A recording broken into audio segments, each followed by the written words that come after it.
नमस्कार, ABP news पर हाजिर हूं मैं रोमाना इसार खान। देश की राजधानी से महज 85 किलोमीटर के फासले पर हरियाणा का मेवात। पिछले कई दिन से मेवात को सुलगाने की साजिश रची जा रही थी। सोशल मीडिया पर तरह तरह के वीडियोस वायरल थे। दोनों तरफ से भड़काऊ बयान भी दिए जा रहे थे, लेकिन इस सब के बावजूद पुलिस और इंटेलिजेंस विभाग ने कोई एहतियाती कदम नहीं उठाया। जिस जगह हिंसा की आशंका थी वहां सख्त सुरक्षा नहीं की गई, पुलिस की भरपूर तैनाती वहां नहीं की गई। हजारों की भीड़ घंटों तक उत्पात मचाती रही। फायरिंग हुई, पत्थरबाजी हुई, नारेबाजी होती रही, गाड़ियों को आग के हवाले किया जाता रहा, थाने को जला दिया गया, पुलिस और होमगार्ड के जवानों पर निशाना साधा गया। सैकड़ों लोगों को अपनी जान बचाने के लिए छुपना पड़ा, उन्हें बाहर निकलने में कड़ी मशक्कत करनी पड़ी। एक शहर से दूसरे शहर तक यह हिंसा की आग हरियाणा में फैलती रही। एक जिले से दूसरे जिले तक तनाव फैलता रहा और हालात ये हो गए कि हरियाणा सरकार को केंद्र की मदद लेनी पड़ी, अर्धसैनिक बलों को भेजना पड़ा। आज भी हरियाणा में कहीं कहीं से हिंसा की खबरें आ रही हैं, तो अब सवाल यह कि आखिर इस हिंसा की छूट क्यों दी गई? अगर हिंसा के पीछे साजिश है तो फिर उसे वक्त रहते नाकाम क्यों नहीं किया गया? साजिश का मास्टरमाइंड कौन है? हजारों लोगों की जिंदगी को खतरे में क्यों डाला गया? भाईचारे पर आघात क्यों होने दिया गया? आज इन्हीं तमाम सवालों को लेकर चर्चा करेंगे शो में, लेकिन शुरुआत सियासी वार पलटवार के साथ।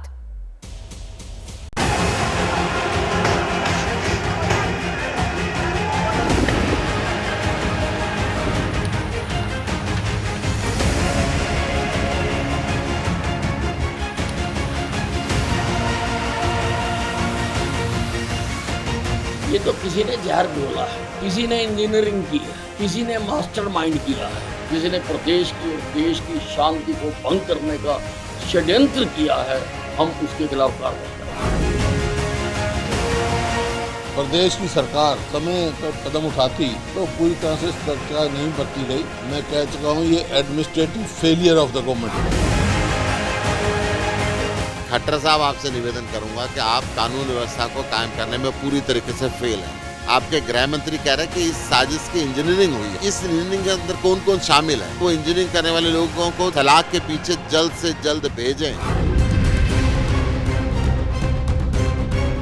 नूह और मेवात का जो इलाका है मिनी पाकिस्तान बन गया है और देशद्रोही लोगों का बहुत बड़ा अड्डा बन गया है। आज़ादी के बाद से जो भिन्न भिन्न प्रकार के अनेक ऐसे कानून, तो सरकार में रहने वाली कांग्रेस ने जो कानून बनाए, जिसके कारण से अलगाववाद की भावना जगी।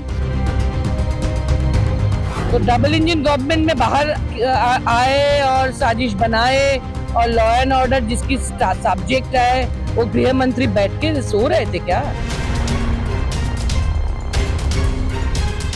हुकूमत को इसके लिए जिम्मेवार समझता हूँ। साजिश नहीं है, ये खुद कर रहे हैं। ये इनकी मेहरबानी है जिनसे ये हो रहा है। मेवात को मिनी पाकिस्तान क्यों कहते हैं, ये कल हमने साक्षात देखा। यात्रा अधूरी रह गई है। जिन लोगों ने भड़काया है वहाँ के जिहादियों को, इन सबको समाज माफ नहीं करेगा। बर्खास्त कर देना चाहिए हरियाणा की सरकार को। इतना बड़ा भयानक दंगा पर गृह मंत्री का बयान है हरियाणा के, इसकी भनक नहीं लगी। किसी को इंटेलिजेंस फेल्योर कहते हैं। समाज की एक यात्रा जो हर वर्ष निकलती थी, कुछ लोगों ने एक षड्यंत्र रच करके उस यात्रा पर आक्रमण करना शुरू किया। निश्चित रूप से एक बड़े षड्यंत्र का कहीं न कहीं हिस्सा लगता है। छानबीन के बाद जो भी दोषी लोग होंगे उनके खिलाफ सख्त कार्रवाई की जाएगी। किसी भी उपद्रवी को बख्शा नहीं जाएगा।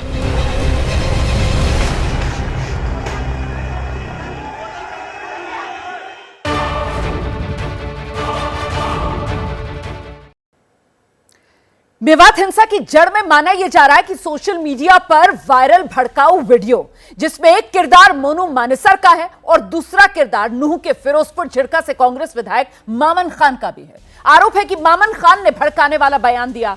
मोनू मानेसर के मेवात पहुंचने पर प्याज की तरह फोड़ देने की धमकी दी। मामन खान से एबीपी न्यूज संवाददाता अभिषेक उपाध्याय ने जो खास बातचीत की है वो सुनिए, फिर आपका परिचय मेहमानों से कराती हूं और चर्चा शुरू करेंगे। मामान साहब, आपसे मैं बात इसलिए अभी जो करने आया उसके पीछे एक वजह यह है कि आपका एक बयान की बहुत चर्चा है। आपने मोनू मानेसर जिस पर की जो वांटेड है और जिस पर की नासिर और जुनैद की हत्या का जिस पर केस है, उसके बारे में आपका एक बयान जो कि असेंबली में दिया गया था कि प्याज की तरह फोड़ देंगे, ये इस समय बहुत ही चर्चा में और इसको कनेक्ट किया जा रहा है, क्या कहेंगे? सबसे पहले तो कल जो मेवात में 2 समुदायों में घटना घटी है उसकी मैं कड़े शब्दों में निंदा करता हूं। क्या हुआ था कि जुनैद और नासिर हत्याकांड, जिन लोगों को ले जाकर इन लोगों ने भिवानी के जंगलों में जलाया था, उससे पहले मेवात में ये काफ़ी गांवों में जाके वारदातों को अंजाम दे रहे थे, जबकि वहाँ हमारे पास पुलिस प्रशासन पूरा मुस्तैद है, हर तरह से ठीक है। उसके पश्चात भी ये हथियार लेकर के लोगों को डराने का काम कर रहे थे। मैं वहाँ से लोगों ने विधायक चुना, मैंने और मेरे साथी चौधरी इलियास जी, चौधरी आफ्ताब जी ने भी इस बात को विधानसभा में रखा, उनकी वीडियो भी अवेलेबल है कि ये इस तरह से जो वारदातों को अंजाम दे रहे हैं इनको बर्दाश्त नहीं किया जाएगा। मैंने जो बात रखनी थी सरकार के सामने रखी कि जब हमारे पास पूरा प्रशासन है तो ये गांव में क्यों घूमते हैं हथियार लेकर के, और जो मुलजिम है जो गलत काम मेवात में कर रहे हैं उनको सरकार सजा दे, ना कि एक आम आदमी। संविधान के तहत उनको सजा दे देनी चाहिए। जब मैंने तो माननीय मुख्यमंत्री के सामने, होम मिनिस्टर के सामने, डिप्टी चीफ मिनिस्टर के सामने ये कहा था कि सरकार इस मोनू मानेसर के खिलाफ कार्रवाई करे, इसको रोके, जो हमारा भाईचारा आपस में उसको ना बिगाड़े। इसमें एक सवाल ये बनता है कि आपका जो बयान था उसमें एक जिक्र था कि मोनू मानेसर के आया तो प्याज के छिलके की तरह फोड़ देंगे।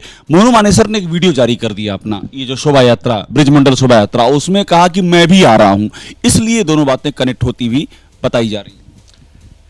मैंने ये बात पब्लिकली नहीं की, मैंने ये बात सरकार से कही थी कि सरकार इसके ऊपर लगाम लगाए ताकि आगे ऐसी वारदात ना हो, ऐसा आगे भाईचारा ना बिगड़े।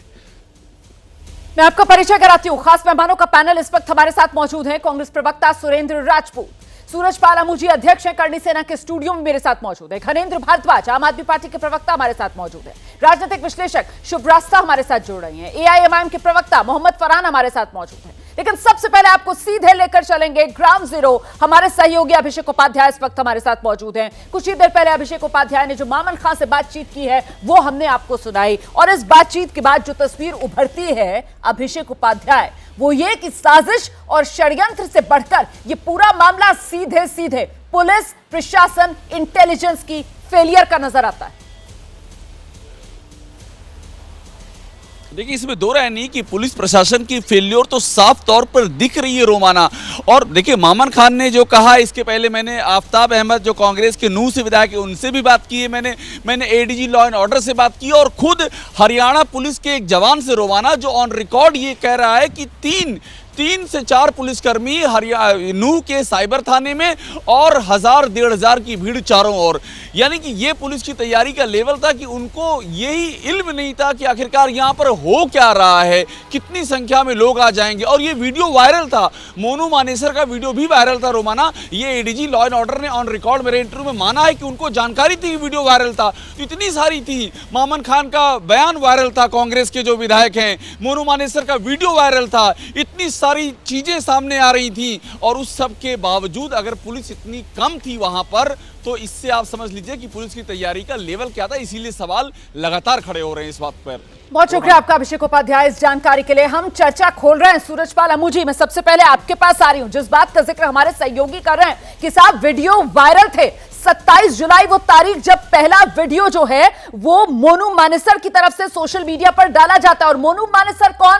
आरोपी, फरार आरोपी, जिस पर दो लोगों को जिंदा जला डालने का आरोप है। भड़काऊ वीडियोस वायरल होते हैं और पुलिस मूक दर्शक बनी बैठी रहती है। सीधे सीधे पुलिस प्रशासन की यह नाकामी जिस वजह से हरियाणा हिंसा की आग में झुलसा। ब्रजमंडल यात्रा रोमाना आज से नहीं कि अनेकों वर्षों से चालू है, होती आ रही है और हिंदू मुस्लिम दोनों पक्ष उसको स्वागत करते हैं और उसको मिलकर मनाते हैं। ठीक है। परंतु जिस प्रकार से कल उस यात्रा के ऊपर हमला हुआ, उस यात्रा के ऊपर पत्थरबाजी हुई, 3000 लोगों को बंधक बना लिया गया, सैकड़ों गाड़ियों को फूंक दिया गया, वहाँ पर दुकानों को जला दिया गया, दुकानें एक समुदाय की जली, दुकानें एक समुदाय की चुन चुन कर फूकी गई।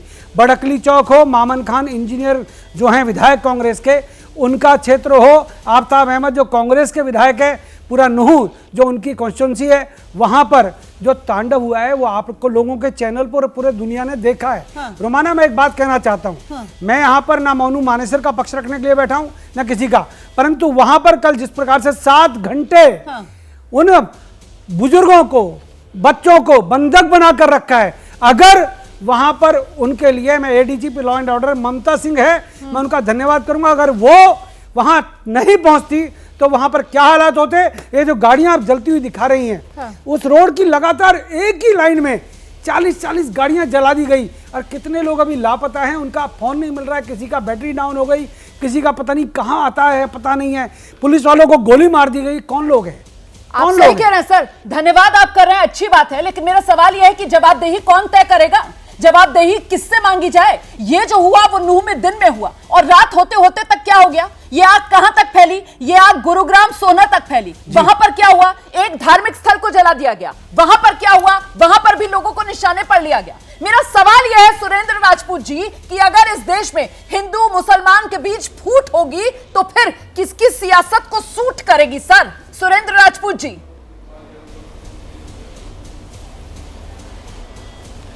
रोमाना, बहुत शुक्रिया आपका, आपने इस मुद्दे को रखा। आप मुझे इतना सिर्फ बता दीजिए, आपको सत्यपाल मलिक को तो आप भी जानती होंगी, सत्यपाल मलिक को शुभ रास्ता भी जानती हैं और ये भी जानते हैं क्या नाम अपने करणी सेना वाले सूरजपाल अम्मू जी। उनका कुछ दिनों पहले का एक बयान आ रहा है, साफ साफ कह रहे हैं कि भारतीय जनता पार्टी वाले दंगे भी करा सकते हैं, भारतीय जनता पार्टी वाले अपने नेता की हत्या करा सकते हैं, भारतीय जनता पार्टी वाले अपने मंदिर भी जलवा सकते हैं, भारतीय जनता पार्टी वाले धर्म स्थल भी। ये मेरा बयान नहीं, सत्यपाल मलिक का बयान। आखिर 2 दिन में ये क्या नाम ये जो घटना हुई है मेवात में, नूह में, यही घटना हुई, इसी तरीके की घटना होने लगी बरेली में, इसी तरीके की घटना होने लगी क्या नाम प्रिवेंट की आगरा में, इसी तरीके की घटना जो है अन्य कई जगहों पर उठी।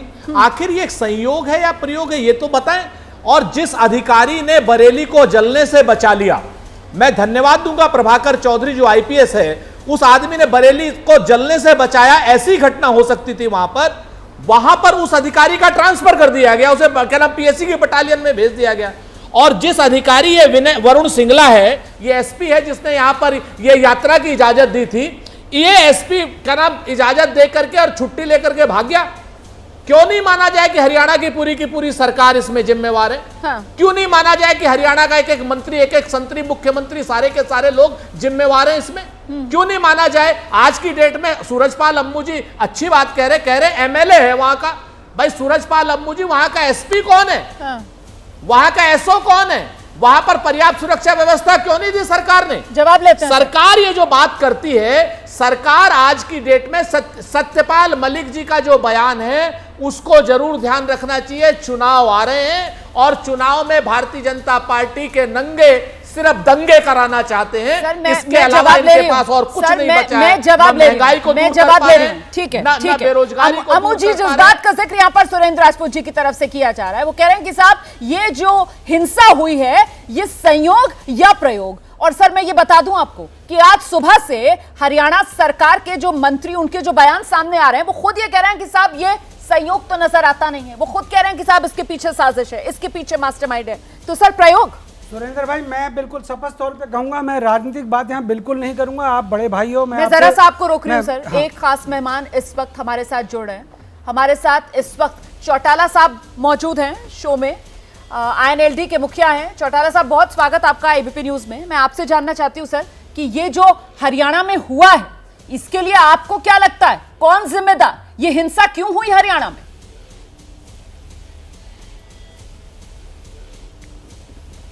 इसके लिए पूर्ण रूप से सरकार जिम्मेवार है।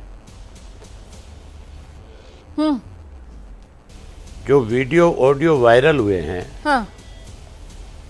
उसमें साफ ये था कि ये मकसद केवल और केवल दंगा कराने का है। जो मोनू मानेसर की बात की जा रही है, इसने 2 लोगों की हत्या करी, विधानसभा में इशू उठा। हमने सब ने चीफ मिनिस्टर से कहा कि ऐसे लोगों को तुरंत गिरफ्तार करना चाहिए। आज उनको 3-4 महीने हो गए, कोई उसके ऊपर कार्रवाई नहीं, कोई गिरफ्तार नहीं किया। इसका मतलब टोटल सरकार का फेलियर है, या तो फेलियर कह सकते हो, और या जानबूझ करके सरकार ऐसे लोगों को प्रोटेक्शन देती है जो इस तरह के काम करते हैं। मैं दरअसल इसी सवाल पर आ रही थी कि आप जो कह रहे हैं कि साहब सिरे से हरियाणा सरकार जिम्मेदार है इस हिंसा के लिए, तो सर ये जिम्मेदारी हरियाणा सरकार की इस हिंसा को रोकना पाने तक सीमित है, या फिर आप कह रहे हैं कि साहब सरकार की शय, सरकार की मिलीभगत से ये हिंसा हुई है? ये सरकार की मिलीभगत से है। सरकार ने जानबूझ करके, क्योंकि चुनाव नज़दीक आ रहे हैं, ये माहौल ख़राब करना चाहते हैं। ये हरियाणा में हिंदू और मुसलमान के नाम के ऊपर दंगे करा करके इसको पूरे देश में एक संदेश देना चाहते हैं। जैसे इन्होंने पुलवामा किया था, उसी तरह से अब ये नया ढोंग कर रहे हैं। तो चुनाव की वजह से आप कह रहे हैं हिंदू मुसलमान, मुख्यमंत्री जो है ये कहता है शांति बढ़ाओ। जी जी जी, मुख्यमंत्री आज कह रहे हैं कि शांति बना करके रखो। मुख्यमंत्री को पता नहीं था कि यहाँ पे अगर इस तरह से कोई आदमी धमकी दे रहा है, किसी का वीडियो आ रहा है, तो उसके ऊपर तुरंत सतर्क होना चाहिए था, तुरंत कार्रवाई करनी चाहिए थी, हिदायत देनी चाहिए थी पुलिस को कि कहीं से भी लाओ पकड़ के इस बदमाश को जो इस तरह की धमकियाँ दे रहा है, लोगों को डरा रहा है, धमका रहा है, कह रहा है कि मैं वहाँ पे जाऊँगा, यात्रा निकालूंगा। यात्रा हमेशा निकलती रही, आज तक कभी कोई विवाद नहीं हुआ। ये पहली दफ़ा जो विवाद हुआ उसका कारण सिर्फ सरकार है, सरकार की वजह से ये हुआ है। सरकार ने जानबूझ करके ये विवाद वहाँ पे खड़ा किया है।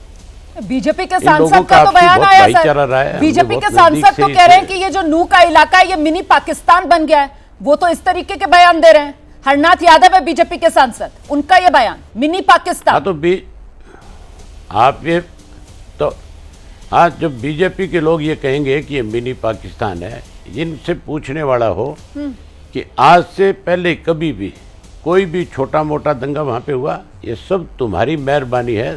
तुम लोग केवल चुनाव के लिए, केवल वोट के लिए आपस में भाईचारे को तोड़ते हो, लोगों को लड़ाते हो, और लोगों को लड़ा करके कहीं ना कहीं उसका फ़ायदा उठाने का प्रयास करते हो। हरियाणा की जनता बेवकूफ़ नहीं है, वो बहुत समझदार है इस मामले में जी। वो किसी भी कीमत के ऊपर इनके इस तरह के विवाद में नहीं आएंगे।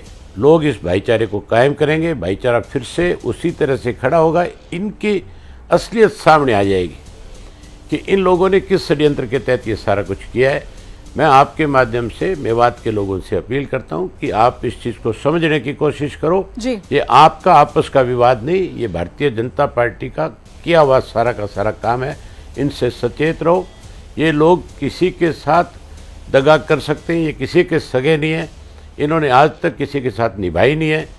इन्होंने हमेशा भाई से भाई को लड़ाया है, भाई से भाई को लड़ा करके इन्होंने फ़ायदा उठाया। अब मौका इनको फ़ायदा उठाने नहीं देना चाहिए और आपसी भाईचारा कायम करना चाहिए। बहुत धन्यवाद अभय चौटाला जी, एबीपी न्यूज के लिए समय निकालने के लिए। अभय चौटाला एनएलडी के नेता को आप सुन रहे थे, जिनकी तरफ से कहा जा रहा है कि साहब हिंदू मुसलमान की ये फूट दरअसल ये बीजेपी की सियासत को करती है सूट, और वो कटघरे में बीजेपी सरकार को खड़ा कर रहे हैं हरियाणा में हुई इस हिंसा के लिए। लेकिन अमू साहब, सुरेंद्र राजपूत जी ने जो सवाल उठाया था उसके जवाब देते चलिए सर। और जो बात आप कह रहे थे, आपने कहा कि साहब हिंदू और मुसलमान इस पूरे इलाके में मिलजुल कर इस शोभा यात्रा को निकालते थे सर, तो फिर इस तरीके के बयान बीजेपी सांसदों की तरफ से, हरनाथ यादव जी की तरफ से बयान आया, वो कह रहे साहब ये मिनी पाकिस्तान बन गया। ऐसे बयान मरहम लगाने वाले सर या और सुलगाने वाले, उकसाने वाले? देखिएगा, इस समय कोई भी अगर किसी प्रकार का माहौल खराब करने का बयान देता है तो निश्चित तौर पे सुलगाने वाले होंगे। परंतु सुरेंद्र भाई, मैं आपको एक बात बताना चाह रहा था, अभी मैं चौटाला साहब को सुन रहा था। 1992 के अंदर इसी मेवात के अंदर सैकड़ों मंदिरों को तोड़ा गया। चौधरी भजनलाल की सरकार थी, कांग्रेस की सरकार थी, और वहाँ पर सैकड़ों मंदिरों को तोड़ा गया। उसके बाद लगातार पुलिस के ऊपर सैकड़ों बार हमले हुए। कई पुलिस वालों की, सुरेंद्र भाई, हत्या की गई वहाँ पर। मैं ये नहीं कहता, वहाँ पर छोटे मोटे झगड़े होते रहे। एक 212 गांवों में से 180 गांवों में से हिंदू पलायन कर गए सुरेंद्र भाई। वहां पर अब हिंदू नहीं रहते। 10, 12, 20, 22 गांवों के अंदर अब हिंदू बचे हैं। वहां पर जो कल चुन चुन कर वहां पर एक पर्टिकुलर हिंदुओं की दुकानों को जलाया गया, मेरा दुख इस बात का है। और चुन चुन कर यात्रा के ऊपर पत्थर बरसाए गए, 80 गाड़ियों को जला दिया गया सुरेंद्र भाई, 80 गाड़ियों को। वहां पर जो मामन खान इंजीनियर जिसने यह विधानसभा के अंदर कहा कि मैं प्याज की तरह सर फोड़ दूंगा, अरे इस प्रकार की विधायकों को क्या शोभा देता है? ठीक है, जो आफ्ताब अहमद वहां से नूह से विधायक मैं चर्चा आगे बढ़ा रही हूं, उन्होंने भी इस बात को आगे बढ़ाई है सर। मैं आप जो बात कह रहे हैं मैं चर्चा आगे बढ़ाती हूँ सर, लेकिन ये बताती चलूं कि आप मामन खां के जिस बयान का जिक्र कर रहे हैं उसमें मामन खां का कहना था कि उन्होंने ये बयान सदन के बाहर आ रही हूँ सदन के बाहर नहीं दिया उकसाने के लिए, वो सरकार के सामने समक्ष विधानसभा के भीतर मैं घनेंद्र भारद्वाज जी का रुख करूंगी और मैं घनेंद्र भारद्वाज जी से जानना चाहूंगी जितनी बातें यहाँ पर सूरजपाल अमू जी की तरफ से रखी गई और जो सर आ रही हूँ प्लीज अपनी बारी का इंतजार कर लीजिए, अभी मेहमान इंतजार कर रहे हैं। घनेंद्र भारद्वाज जी, क्यों ना माना जाए कि ये तुष्टीकरण की सियासत है जो चरम पर पहुंची हरियाणा में हुई इस हिंसा के रूप में? घनेंद्र भारद्वाज जी देखिए रोमाना जी, एक बात तो साफ है कि पूरी की पूरी तरीके से पॉइंट ऑर्डर का फेलियर है, इंटेलिजेंस का फेलियर है। अगर जिम्मेदारी किसी की बनती है तो हरियाणा की सरकार की बनती है, केंद्र की सरकार की। और ये पहली बार हरियाणा में नहीं हो रहा, तो पार्टी की जब से सरकार केंद्र में बनी है तब से कश्मीर से लेकर कन्याकुमारी तक इस तरीके की वारदात हो रही है, क्योंकि ये सरकार की जो नींव है वो सरकार की नींवी दंगों पे और लाशों पे है। भारतीय जनता पार्टी का इतिहास रहा है, ट्रैक रिकॉर्ड रहा है, दंगे करवाते लाशें भिजवा के उस पर सरकार बनवाना। मणिपुर में भी उन्होंने यही करा, यही काम हरियाणा में कर रहे हैं। और बहुत पहले हमारे नेता अरविंद केजरीवाल जी ने कह दिए थे जिस देश का गृह मंत्री अमित शाह होगा उस देश का तो भगवान ही मालिक है। और जिस तरीके से देखे, मेरा जो एक्सपीरियंस रहा है, कोई हिंदू मुसलमान से लड़ाई लड़ना नहीं चाहता, कोई मुसलमान हिंदू से लड़ाई नहीं लड़ना चाहता, कोई सिख क्रिश्चियन से नहीं लड़ना चाहता, कोई क्रिश्चियन सिख से नहीं लड़ना चाहता। लड़वाने वाले लोग होते हैं, वो लोग होते हैं जिनकी राजनीतिक रोटियां और राजनीतिक दुकान दंगों पे चलती है। ठीक है, तो आप भी कांग्रेस की तरह आईएनएलडी की तरह बीजेपी को कटघरे में खड़ा कर रहे हैं ना। मैं जल्दी से शुभ्रास्ता से रिएक्शन लेती हूँ। शुभ्रास्ता, विपक्ष की तरफ से निशाने पर सीधे बीजेपी है, डबल इंजन की सरकार, और डबल इंजन की सरकार की नाक के नीचे राजधानी दिल्ली से जो फासला है ये नूह का, जहां पर यह आगजनी हुई, जहां कानून व्यवस्था की धज्जियां उड़ी, महज 85 किलोमीटर का फासला है। और जरा देखिए क्या हो रहा है, किस तरीके से थाने पर हमला होता है, 80 गाड़ियां फूंक दी जाती हैं, घंटों लोगों को बंधक बना के रखा जाता है। ये किसका फेलियर, किसकी नाकामी, जिम्मेदारी और जवाबदेही कैसे तय होगी? शुभ्रास्ता। रोमाना जी, जाहिर सी बात है सरकार जिसकी है जिम्मेवारी उसी की बनती है। जाहिर सी बात है कि लॉ एंड ऑर्डर का मसला है, स्टेट सब्जेक्ट है, स्टेट में जिसकी सरकार है पूरी की पूरी रिस्पॉन्सिबिलिटी सरकार की बनती है। लेकिन आपने जो ये बात कही कि दिल्ली से महज 85 किलोमीटर दूर की बात आपने की, दिल्ली में भी दंगे हो चुके हैं, ज्यादा नहीं, अभी इलेक्शंस के पहले हमने दंगे देखे हैं, दिल्ली इलेक्शंस के पहले दंगे देखे हैं। तो उस समय दिल्ली में किसकी सरकार चल रही थी? सेंट्रल की मैं बात नहीं कर रही हूँ, दिल्ली जो स्टेट की मांग कर रहे हैं, जो पॉलिटिकल पार्टी स्टेट की मांग करती है, किसकी सरकार चल रही थी? पूरी रिस्पॉन्सिबिलिटी दे दी जाए ना, फिर तो उनके एमएलए का भी बयान ढूंढ करके निकाला जाए।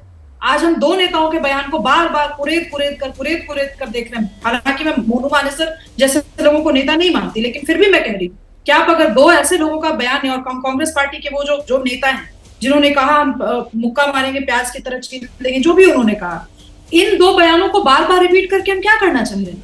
फिर इधर के लोग उधर को जस्टिफाई करेंगे, उधर के लोग इधर को दो बयानों को बार बार दिखाकर हम ये करना चाह रहे हैं कि हम सरकार जो सो रही थी, जिसकी नींद टूट नहीं रही थी, उसकी सच्चाई देश के सामने लाना चाह रहे हैं कि ये दो बयान जो है, ये दो बयान लगातार वायरल हो रहे थे और बावजूद इसके इन वायरल वीडियोस का सरकार ने संज्ञान नहीं लिया, बावजूद इसके सरकार की तरफ से कोई तैयारी की नहीं गई। और इसी का ये नतीजा 5 जिंदगियां खत्म हो चुकी हैं और ये जितना माली नुकसान हुआ है उसकी तो गवाही ये तस्वीरें दे रही हैं। मोहम्मद फरहान, कौन जिम्मेदार इन हालात के लिए? तुष्टीकरण की राजनीति या फिर ये वोट के नाम पर बहुसंख्यकों को भड़काने की राजनीति?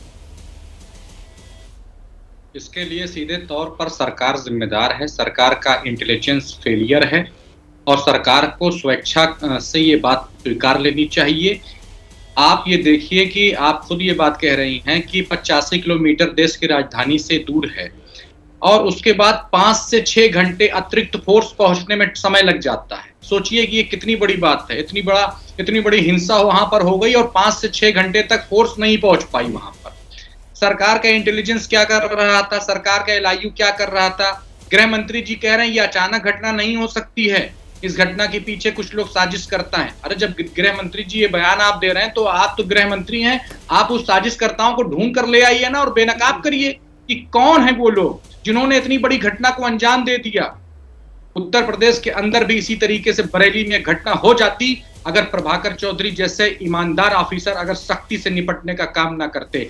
मगर जब सख्ती से निपटा जाता है तो ऐसे अधिकारियों को प्रमोशन देने के बजाय उन्हें डिमोशन करके उन्हें अस्तबल में, उन्हें पुलिस लाइन में भेज दिया जाता है। सरकार अगर आप ये जानिए जिन लोगों की जानें गई हैं या जो लोग इसमें हताहत हुए हैं या जिनके नुकसान हुए, 100 से अधिक गाड़ियां जला दी गई, इन सब की भरपाई कौन करेगा? कौन करेगा? कौन जिम्मेदार है? जिनका बेटा मर गया, इसका जवाब तो देना होगा ना, इसका जवाब देना होगा। ये सवाल बड़े हैं। 5 जिंदगियों का नुकसान हुआ है। हमारे साथ इस वक्त खास मेहमान कार्यकारी अध्यक्ष हैं विश्व हिंदू परिषद के आलोक कुमार जी, वो जुड़ गए हैं। आलोक जी बहुत धन्यवाद ABP न्यूज के लिए समय निकालने के लिए। सर पहले मैं आपसे जानना चाहती हूँ कि जो हरियाणा में हुआ, नूह में हुआ, ये आखिर हुआ क्यों?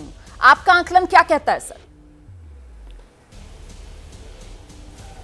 हमारा आकलन ये कहता है कि जिहादी मानसिकता के लोग इस बात को सहन नहीं कर पा रहे थे कि पिछले 3 वर्ष से हिंदू समाज के लोग अपने प्राचीन मंदिरों पर श्रावण मास में जल चढ़ाने के लिए आ रहे। जो लोग आ रहे थे वो तीर्थयात्री थे, वो शांतिपूर्वक ढंग से आ रहे थे। उनको कौन से नारे लगाने हैं इसकी सूची दी थी। मंच से कोई भड़काऊ भाषण नहीं हुआ था। इस सब के बावजूद जो पहले से तैयारी करके रखी गई थी, आज भी YouTube या ट्विटर में गैस के सिलेंडर रख करके जो मैसेजेस दिए जा रहे, जो बाकी संदेश दिए जा रहे हैं, वो पब्लिक डोमेन में थे। जो पत्थर इकट्ठे किए गए थे वो सबको सामने दिख रहे थे। इसलिए ये जो हुआ ये पूर्व नियोजित था। बाहर से लोग बुलाए गए थे जी, हथियार और पत्थर इकट्ठे किए गए थे जी, और उद्देश्य ये था कि अधिक से अधिक नुकसान पहुंचाना है। और सर वो जो 27 ये जो जुलाई चुनौती से, दी उन्होंने, जो 27 जुलाई से मोनू मानेसर, बिट्टू बजरंगी जैसे जो शरारती तत्व हैं, वो जो आरोपी हैं, फरार आरोपी मोनू मानेसर, वो जो वीडियो मैसेजेस वायरल कर रहा था सर, वो जो भड़काऊ बयान दे रहा था, उसको आप किस खाते में रखेंगे? मैं सब आतंकवादियों को और कानून तोड़ने वालों को एक ही खाते में रखता हूं, अलग अलग खाते नहीं है। ठीक है। पर ना हमने उसको आमंत्रित किया था ना वो आया था। और मैं ये भी कहना चाहता हूं कि ये जो चुनौती दी गई है ये तीर्थयात्रियों से पहले तो होमगार्ड्स के लोगों को दी गई है और इसमें थाने भी जलाए गए जी, और इसमें मीडिया की गाड़ी को भी नुकसान पहुंचाया गया है जी। तो ये चुनौती केवल तीर्थयात्रियों को नहीं है। हाँ। ये भारत की प्रभुसत्ता को है। हाँ। ये भारत के सुरक्षा बलों को है और ये भारत के फ्री प्रेस को भी है। और सर ये भारत के लोकतंत्र को है सर, ये भारत की साझी विरासत को चुनौती है। और ऐसा मैं इसलिए कह रही हूं कि नूह में जो होता है उसके बाद वो हिंसा थमने का नाम नहीं लेती। नूह में दिन की रोशनी में जो नुकसान पहुंचाया जाता है, जान का नुकसान, माल का नुकसान, उसके बाद सर रात होते होते अंधेरे में वो आग गुरुग्राम के सोहना तक पहुंचती है। वहां पर भी दूसरे समुदाय का जो प्रार्थना स्थल है उसको निशाना बनाया जाता है, वहां पर भी लोगों को मारा जाता है। आप सर इतने जिम्मेदार शख्सियत हैं समाज की, अपील क्या करेंगे इस आग को ठंडा करने के लिए, बुझाने के लिए, लोगों में भाईचारा कायम करने के लिए? आलोक जी। मैं दोनों अपीलें करूंगा। जी सर। हम सब संविधान के मातहत हैं, कानून के मातहत हैं और इसलिए हमें अपना कोई काम किसी को ऐसा नहीं करना चाहिए जो कानून की मर्यादा के बाहर हो। पर मैं दूसरी अपील ये भी करूंगा कि अगर हमला होता है तो कानून आत्मरक्षा का अधिकार भी देता है, और इसलिए किसी हमले के होने के बाद केवल पुलिस की प्रतीक्षा करना या बाद में उनको कोसना, इससे काम नहीं चलेगा। अपने पुरुषार्थ और पौरुष से इस तरह के हमले का बराबर मुकाबला करना, उसके परिणामों की चिंता न किए हुए, ये कानूनी अधिकार के रूप में हमको प्राप्त है। और विश्व हिंदू परिषद और बजरंग दल हिंदू समाज को आत्मरक्षा करने के अपना अधिकार ये ऐसे हर मामले में उपयोग करने की सलाह दे। नहीं सर, वो आपकी जो सलाह है सर, वो तो हमने देखा ना, कल वो जमीन पर नजर आ रही थी, क्योंकि जब एक तरफ से पथराव हुआ तो फिर जो शोभा यात्रा में लोग थे, दोनों तरफ से पथराव शुरू हुआ सर। पथराव दोनों तरफ से हुआ, एक तरफ से नहीं हुआ। और उसके बाद भी जो मैं आपसे कह रही हूं ना कि रात होते होते वो आग हिंसा की कहां तक पहुंची है, उसके भी बारे में मैंने जिक्र कर दिया। इसीलिए अब मैं आपसे ये जानना चाह रही हूं कि ये सिरे से नाकामी राज्य सरकार की, पुलिस प्रशासन की, इंटेलिजेंस फेलियर की सर। ये दोनों बातें तो ठीक है जी कि ये इंटेलिजेंस का मैसिव फेल्यूर है, और इसलिए जो जिम्मेवार लोग हैं उनको आइडेंटिफाई करना चाहिए। ये पिछले साल तक जितनी फोर्सेस की सुरक्षा दी जाती थी, इस बार 200 लोग ही लगाए, तो मैं समझता हूं कि ये तो ठीक है। पर आपकी इस बात से मैं सहमत नहीं हूं, और आपकी जो रिपोर्ट्स मैंने देखी हैं टीवी पर कि दोनों तरफ से शुरुआत हुई, मैं सहमत नहीं हूं। शुरुआत हुई मुसलमानों की तरफ से और पूरी तैयारी से हुई। आप हमसे क्या अपेक्षा करती थी कि हम वो पत्थर खाते हुए बैठे रहेंगे? मैंने दोनों तरफ से शुरुआत की बात नहीं की। मैंने बताया आपको कि जो आप आत्मरक्षा की बात कर रहे हैं, एक तरफ से अगर पत्थर चले तो फिर दूसरी तरफ से पत्थरों से जवाब दिया गया। मैंने ये कहा सर, मैंने शुरुआत की बात नहीं की। मैं करेक्ट कर रही हूं। जी जी जी बिल्कुल। अब तो मैं आपसे ये जानना, गलत समझा होगा जी सर, और आगे इसीलिए मैंने दोबारा दोहराई सर अपनी बात। अब मैं आपसे ये जानना चाह रही हूँ सर कि ये जो नाकामी है, इसके लिए आपको लगता है कि इस्तीफा होना चाहिए, जिम्मेदारी और जवाबदेही तय होनी चाहिए, या फिर किसी के खिलाफ एक्शन होना चाहिए? जिम्मेवारी और जवाबदेही तय होनी चाहिए, और जिन अफसरों पर दोष साबित होता है नेग्लिजियंस का, इनकम्पिटेंस का, उन दोनों को उसका दंड मिलना चाहिए। ठीक है।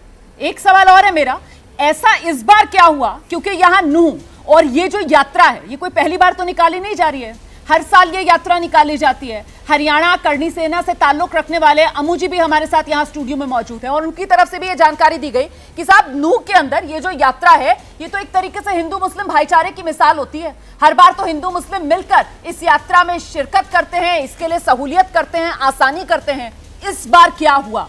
क्या इस बार मोनू मानेसर फैक्टर ही था जिसकी वजह से ये नौबत आई?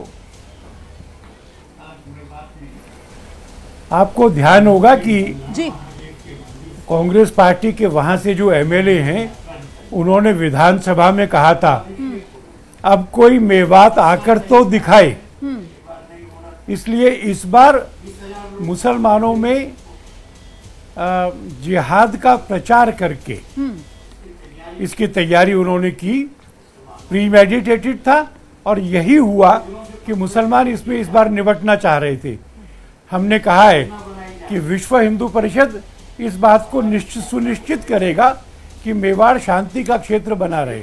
ठीक है सर, बहुत धन्यवाद एबीपी न्यूज के लिए समय देने के लिए। आलोक कुमार को आप सुन रहे थे, कार्यकारी अध्यक्ष विश्व हिंदू परिषद के। मैं चर्चा एक बार फिर से खोल रही हूं, सभी खास मेहमान हमारे साथ बने हुए हैं। सुरेंद्र राजपूत जी, आपने सुना वीएचपी की तरफ से कहा जा रहा है कि वो कांग्रेस वाले विधायक, उनके जिस तरीके के भड़काऊ बयान थे, उनको दरकिनार नहीं किया जा सकता। ये जो हरियाणा हिंसा की चपेट में आया, इसके लिए वो बयान भी जिम्मेदार। सुरेंद्र राजपूत जी, मुझे थोड़ा समय दे दीजिएगा प्लीज़, मैं आपसे रिक्वेस्ट कर रहा हूँ। एक अभी जो आलोक कुमार जी का बयान था, इस पर मुझे एक शेर याद आ गया कि मुंह में छुपी हो मीठी बातें, रग रग में अय्यारी हो, और उसकी दवा कहाँ से लाऊं जिसको ये बीमारी हो। कट्टरपन दोनों तरफ का पूरी तरफ से निंदनीय है, चाहे वो हिंदुओं का हो चाहे वो मुसलमानों का हो। ये अम्मू भी कहेंगे, अम्मू हमारे भाई हैं, अम्मू भी कहेंगे, ये किसी वक्त भाजपा से एक समर्थन में थे। मैं आपसे 3-4 चीज़ें बड़ी साफ कह रहा हूँ कट्टरपन की जब इंटेलिजेंस थी तो इस यात्रा में ये जो वरुण सिंगला नाम का एसपी है, जो क्या नाम खट्टर साहब का बहुत खास है, ये कैसे क्या नाम छुट्टी पे चला गया इतनी बड़ी यात्रा को छोड़ करके। नंबर 2, ये इसी तरीके का प्रयोग जो है बरेली में भी दोहराने की कोशिश की, वहां प्रभाकर चौधरी थे, कामयाब नहीं हुए। आगरा में दोहराने की कोशिश की गई, ये राजस्थान में दोहराने की कोशिश की गई, मणिपुर में दोहराने की कोशिश की गई। कल आरपीएफ के जिस जवान ने हत्याएं की हैं, वो क्या नाम 3 मुसलमान और एक अपने साथी की, आप मुझे ध्यान दीजिए, वो साफ साफ क्या कह रहा है, खुलेआम कह रहा है कि मोदी योगी को वोट दो नहीं तो मैं मार दूंगा। तो ये जो, और सत्यपाल मलिक का जो बयान है, तो उससे एक ही चीज याद आती है रोमाना जी कि जलते घर को देखने वालों फूस का छप्पर आपका है, आपके पीछे तेज हवा है और मुकद्दर आपका है, और उसके कत्ल पे मैं भी चुप था, ये अब मुझे आपके लिए है, उसके कत्ल पे मैं भी चुप था, अब मेरा नंबर आया और मेरे कत्ल पे तुम भी चुप हो, अगला नंबर आपका है। कट्टरपन को चाहे मोनू मानेसर का हो या किसी दूसरे का, कट्टरपन को जब तक आप पूरी तरीके से जड़ से नहीं करेंगे, और ये काम सरकार का है और सरकार प्रायोजित दंगा है, यही आरोप है कि ये सरकार प्रायोजित दंगा है। आप ही के पास आ रही हूं, कट्टरपन जिस भी तरफ का हो उसमें किसी तरीके की नरमी की जरूरत नहीं है, चाहे कट्टर मुसलमान हो या फिर ये कट्टरपंथी हिंदुओं की तरफ से नजर आ रही हो विचारधारा, उसको वहीं जड़ में खत्म करना जरूरी है। ये तुष्टीकरण की राजनीति, इसी वजह से इस सब को बढ़ावा मिल रहा है। अम्मू जी, यहां पर आपने खुद सुना, आलोक जी कहकर गए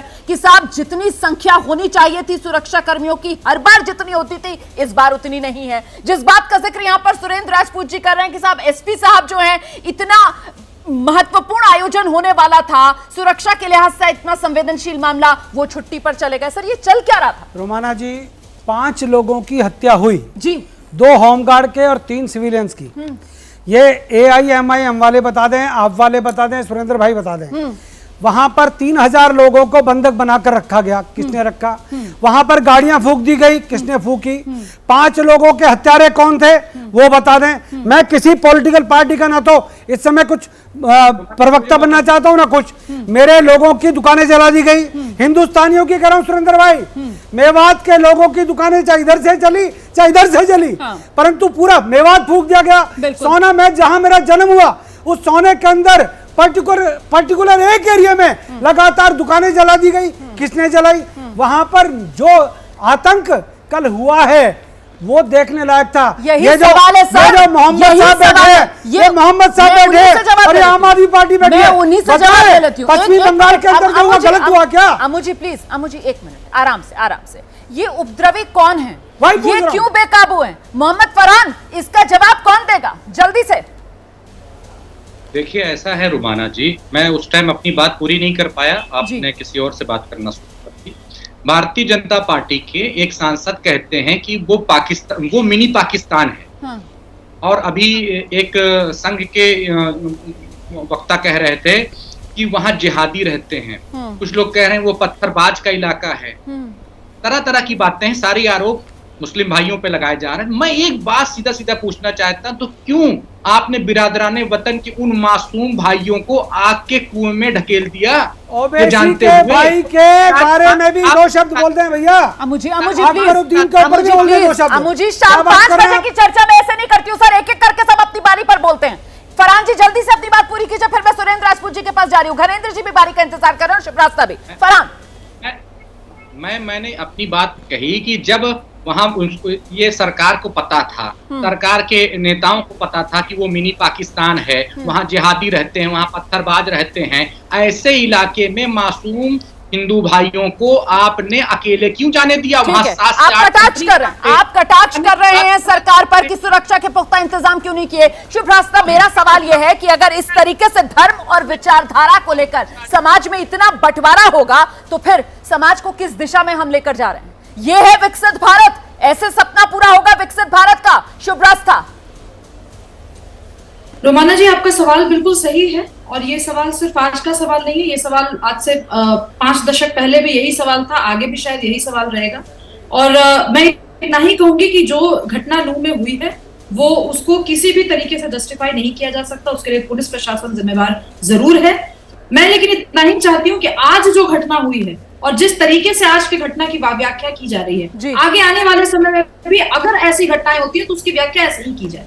मैं वॉटअबाउटरी नहीं करना चाहती, लेकिन मुझे दिल्ली दंगों के समय भी सारे मीडिया हाउसेस के बहुत सारे प्रवक्ताओं का और एंकर्स का बयान मुझे तब भी याद है, मुझे म्यूटेड रिस्पांस किसका रहा था वो भी याद है, कितने कितने शो किए थे वो भी याद है। आज तो ऑब्वियसली गलती है सरकार की, ऑब्वियसली इंटेलिजेंस फेलियर है, लेकिन जिस तरीके से मणिपुर से इसको इक्वेट किया जाता है और आप कुछ नहीं कहती, कह दिया जाता है कि मणिपुर में जैसे हुआ वैसे ही नू में किया गया, और आपका एक बयान नहीं आता, इससे भी मैं क्षुब्ध हूँ। इसीलिए देश और समाज की बात मैं नहीं अभी करूंगी, अभी मैं तात्कालिक रूप से मैं ये बात करूंगी कि नूह में अगर घटना होती है समय मेरे उसको पास मीडिया इतना ही है। बहुत बहुत धन्यवाद आप सभी का आज की इस चर्चा में हमारे साथ शिरकत करने के लिए। कुल मिलाकर वाकई में कानून व्यवस्था की जिम्मेदारी राज्य सरकार की होती है, जवाबदेही राज्य सरकार की होती है, और कहीं ना कहीं हरियाणा सरकार भी इस बात को समझ रही है, तभी तो जवाब देने से बचती हुई यहां पर हरियाणा सरकार बीजेपी नजर आ रही है। लेकिन कुल मिलाकर हाथ जोड़कर एबीपी न्यूज की अपील यही कि शांति बनाए रखें, संयम से काम लें और भाईचारा कायम करें। और इस वक्त की बड़ी खबर जान लीजिए आप। हरियाणा में उपद्रव थमने का नाम नहीं ले रहा। गुरुग्राम में उपद्रवियों के आतंक की तस्वीरें सामने आई हैं। ये सेक्टर 67 की तस्वीरें हैं, कुछ देर पहले की तस्वीरें हैं। ताज ढाबे के आसपास ये आग लगाई गई है, देख रहे हैं आप। ताज ढाबे पर आग लगा दी गई। ये तस्वीरें आपके सामने गुरुग्राम सेक्टर 67 की। यहाँ सड़क किनारे ये ताज ढाबा जिसे आग के हवाले कर दिया गया। तो रह रहकर ये हिंसा की लपटें जो उठती हुई नजर आ रही।